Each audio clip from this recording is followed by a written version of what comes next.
Did you watch Guardians of the Galaxy? Of course.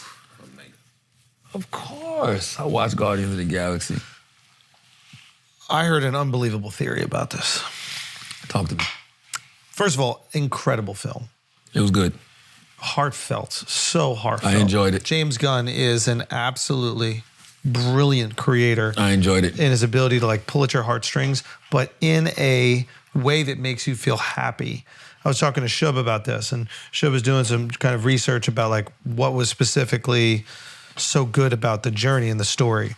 And one of the things that James Gunn does is he gives characters what they need, not what they want. And that's why when you're crying, if you do, you smile a bit, right?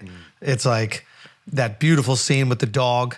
You know, the dog just wants to be told good dog the whole time. And then that finally he takes the rocks Validation. and saves his thing. And then he goes, he's a good dog. And then boom. And you're just like, you want to like cheer. There's like moments where he can induce the reaction of like wooing.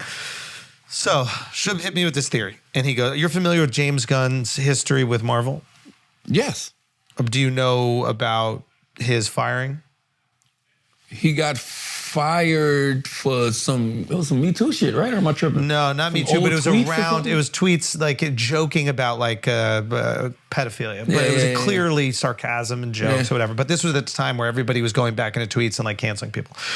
So Before you could blame it on ChatGPT. Pardon? Before you could blame it on ChatGPT. Exactly. Yeah. So he comes in, Marvel gives him the opportunity and creates Guardians, right? And Guardians becomes kind of the cornerstone of how they're going to make Marvel movies. There's a real shift in Marvel movies after Guardians where they do like this more comedic approach that also has like heart and everything kind of like, I don't want to say copies, but that is the new version of how you make a Marvel movie. And then he gets thrown away and cancels. And then they realize that they can't recreate it without him. So they have to go back and do anything in their power to get him to come back to Marvel. And if you look at the Guardians of the Galaxy Volume 3, he is Rocket. Marvel is, it's a fuck you to Marvel.